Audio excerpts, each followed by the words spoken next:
अस्सलामुअलैकुम। एक रोज़ मैं सुबह सुबह एक वीरान सड़क से गुज़र रहा था तो रास्ते में एक चाय का होटल भी था। उस होटल के गिर्द एक हजूम बैठा चाय पी रहा था। उस हजूम में हर उम्र के मर्द व ख़वातीन, बच्चे बूढ़े शामिल थे।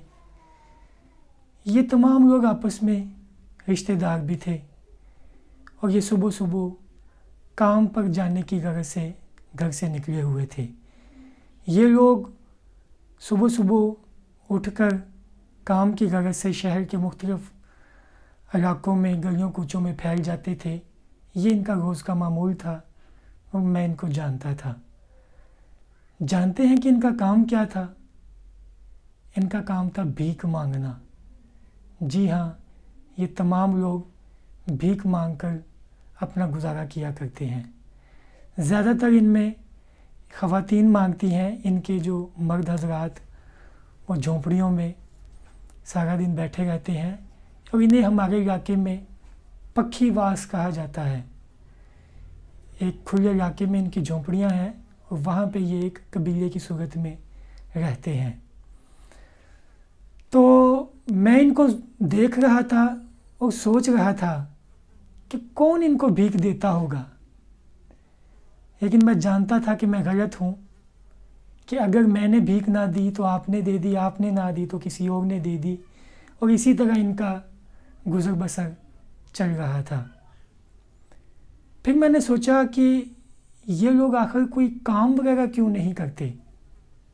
तो उसका जवाब भी मुझे खुद ही मेरी सोचों ने दे दिया कि भला जब इनका मांग कर गुजारा हो रहा है तो फिर इनको क्या ज़रूरत है काम करने की।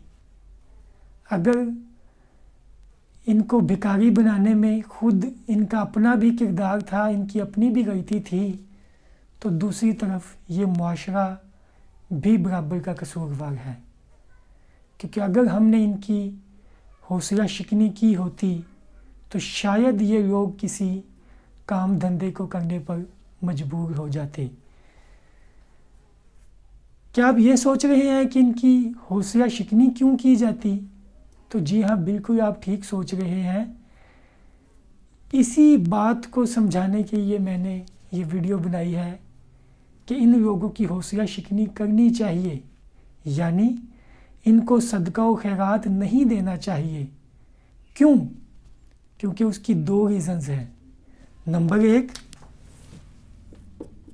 तो अगर हम इनको सदका व खैरात देते हैं तो ये हद हराम हो जाते हैं। इस तरह हम माशरे में बेकारी पैदा कर रहे हैं। दूसरा जो बड़ा नुकसान है, इससे भी बड़ा, कि जो मुस्तहिक अफराद का हक मांगा जाता है, कि अगर यही हमारे सदकात व खैरात अगर इन मुस्तहिक अफराद को दिए जाते तो ये ज़्यादा बेहतर था बनिस्बत उन लोगों के जो इस चीज़ के मुस्तहिक नहीं हैं। तो बात को आगे बढ़ाने से पहले मुस्तहिक की थोड़ी सी वजाहत कर दूं कि हमारे सदकात व खैरात का मुस्तहिक वो फ़र्द या अफराद हैं जो अपनी कोशिश के बावजूद, जो अपने हिस्से की तमाम तर कोशिशों के बावजूद उनकी ज़रूरियात ज़िंदगी पूरी नहीं होती। और इसके साथ साथ आप ख्याल रखें कि उस मुस्तहिक फ़र्द को दें जो मांगता ना हो, क्योंकि हमारी इस्लामी तालीमात भी हमें यही सिखाती हैं कि हमें हकीक से हकीक पेशा अख्तियार कर लेना चाहिए, लेकिन मांगना नहीं चाहिए। लिहाजा मांगने वालों को तो और भी बहुत से लोग दे देंगे। हम कोशिश करें कि वो सफ़ेद पोश लोग जिनका भरम भी रह जाए और जो मुस्तहिक भी हों, उनको अपने सदकात व खैरात दें, ताकि जितने ज़्यादा बेहतर मुस्तहिक को हम सदका व खैरात देंगे उतना ज़्यादा हमें बेहतरीन आउटपुट मिलेगा। तो अभी बात यहाँ पर ख़त्म नहीं हुई। बज़ाहिर मैंने अभी जिन पक्षीवासों की बात की, इनको देखें तो ऐसा लगता है कि ये माशरे पर एक बोझ है, ना इनको दीन का शऊर है, ना इनका कोई ज़िंदगी गुजारने का कोई लेवल है, ना इनमें किसी भी तरह का शऊर है।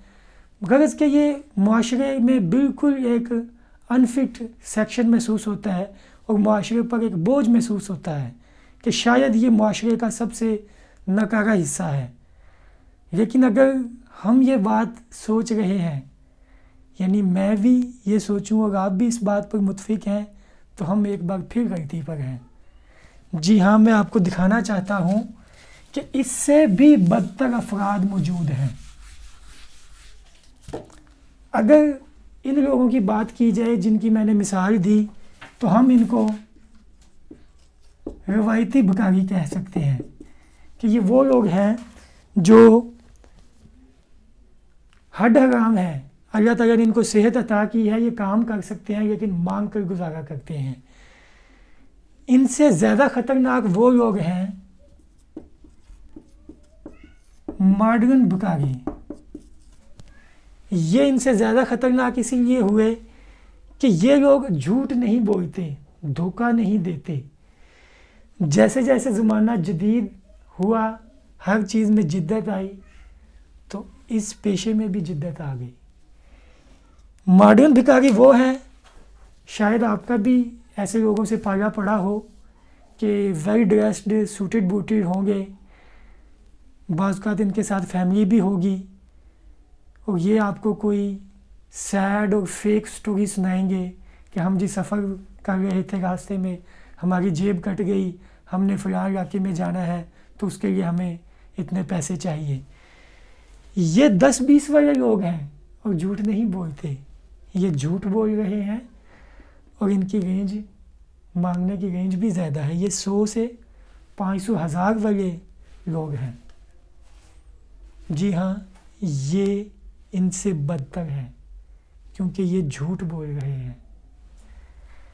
इसके बाद मेरे नाक़स इल्म में एक और कैटेगरी है जिन्हें हम मजहबी भिखारी कहेंगे, जो यानी मज़हब के नाम पर लूटते हैं।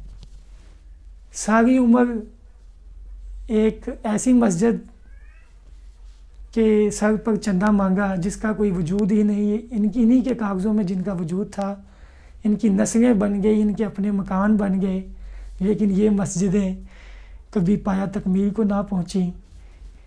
इन लोगों ने मज़हब के नाम पर लूटा, इसलिए मैंने इनको मजहबी भिखारी का नाम दिया। इसके बाद एक और कैटेगरी है मुनज़्ज़म भिखारी, जो यानी एक ग्रुप की सूरत में काम करते हैं, बड़े इलीगल और अच्छे अंदाज में बज़ाहिर काम करते हैं। यानी इनमें एक जो बज़ाहिर NGOs का ड्रामा रचाते हैं कि हम लोगों की फ़लाह बहबूद के लिए काम कर रहे हैं, हमने अदारे बनाए हुए हैं, हम बच्चों को कुरान पाक पढ़ाते हैं, फ़लाँ, तो उसकी बिना पर, उसकी आड़ में ये लूटते हैं। इससे भी ज़्यादा ख़तरनाक, शायद इस पूरे चैप्टर का सबसे ख़तरनाक, जो बच्चे अगवा करवाते हैं। बच्चे अगवा करवाते हैं, उनको अपाहज बनवाते हैं और उन अपाहज बच्चों से मुल्क के मुख्तलिफ इलाकों में उनसे भीख मंगवाई जाती है। हम सब लोग जानते हैं, ये कोई ऐसी बात मैंने नहीं की कि जिसको हम नहीं जानते। तो आप देखें कि भिखारी में बात कहाँ से एक गैर ख़तरनाक गिरोह से शुरू हुई थी और करते करते सबसे ख़तरनाक गिरोह तक आ गई। इसकी शिद्दत को, इसकी संगीनी को वो माएँ जानती हैं जिनके लाल कम उम्री में उनसे छीन लिए गए, अगवा कर लिए गए, और अब वो माएँ तड़प रही हैं कि न जाने उनके लाल उनके बच्चे किस हाल में हैं, इस बात का दर्द तो ये वो माएँ ही जानती हैं। लेकिन ये तमाम सेक्शंस हमारी एक गलती की बिना पर वजूद में आए। हमारी वो गलती कि जब हम किसी को भीख देते हैं तो हम देखते नहीं कि आया कि ये मुस्तहिक है या नहीं। जैसे अभी मैंने पक्षीवासों की बात की जो इस कैटेगरीज में आते हैं, तो मेरा अपना भी इत्तेफाक हुआ कि जो लोग ऐसे लोगों को खैरात वगैरह देते हैं तो मैंने उनको कहा कि यार ये अच्छे खासे सेहतमंद है, काम कर सकते हैं, तो आप ऐसे लोगों को क्यों खैरात देते हैं। तो क्या करें ऐसे सखियों का कि जब उन्होंने ख़रीदारी करनी हो, पूरा शहर छान मारते हैं, एक चीज़ ख़रीदनी हो पूरी दुकान खाली करवा देते हैं, दुकानदार को थका मारते हैं, लेकिन जब खैरात देने की बारी आती है तो वो इस बात की कोई तहकीक नहीं करते कि आया कि जिसको हम खैरात दे रहे हैं वो मुस्तहिक भी है या नहीं। बस वो ये कहकर जान छुड़वाते हैं कि हम तो अपने तौर पर दे रहे हैं ना, अब ये अल्लाह बेहतर जानता है कि ये मुस्तहिक है या नहीं। तो अगर जैसा हम इनपुट करेंगे वैसा ही हमें उसका आउटपुट आएगा कि अगर हम खैरात दे तो रहे हैं लेकिन ये नहीं देख रहे कि ये मुस्तहिक है या नहीं। और फिर मैंने वजाहत कर दी कि जो लोग मुस्तहिक नहीं होते उनको खैरात देने से माशरे में कितने बिगाड़ पैदा हो रहे हैं, कितनी ख़तरनाक ये एटीट्यूड्स और हमारे रवैये जन्म ले रहे हैं। तो फिर अल्लाह ताला भी उनको वैसा ही आउटपुट देगा। तो शायद मेरी ये कोशिश है, मैं इस सारी राम कहानी के ज़रिए आपको ये समझाना चाहता हूँ कि आप अल्लाह ताला आपको तौफीक दे, आप ज़्यादा से ज़्यादा सदका व खैरात दें, लेकिन मेरी गुजारिश सिर्फ ये है कि आप देखें कि जिसको आप सदका या खैरात दे रहे हैं कि आया ये उसका मुस्तहिक है या नहीं, क्योंकि अगर वो गैर मुस्तहिक तक जाएगा तो ये उसमें बिगाड़ पैदा होगा। तो शायद मेरी ये कोशिश वक़्त के समंदर में एक कतरा साबित हो, लेकिन मैं अपने हिस्से का काम कर जाऊंगा। अल्लाह हाफिज़।